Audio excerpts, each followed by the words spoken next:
Welcome to Wave Pro. Here's a quick rundown of every advanced Pro feature you've unlocked to elevate your digital business card, from sharing, customizations, and integrations. Starting with sharing, you get a QR code that's branded with your business logo, which you can use to share your profile or download and add to any physical, digital assets, or even your email signature. You can also disable the Wave branding at the bottom of your profile and replace with your own logo for a personalized touch. And when you're ready to start exchanging contact info, Pro enables the business card scanner, capable of scanning event badges and paper business cards, so you can keep all of your contacts in your Wave Contacts tab, regardless of how they connected with you.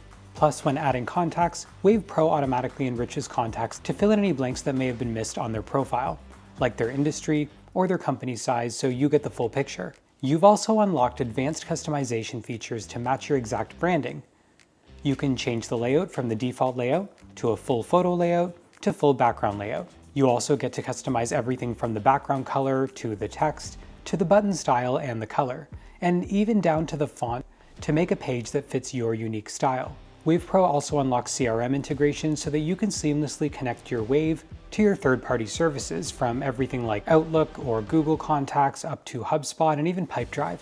As your team grows, you can upgrade to a Teams experience that lets you manage all of your users at scale, onboard quickly with HR integrations, and see how effective your team is at converting your leads. You're now ready to unlock everything that Wave Pro has to offer.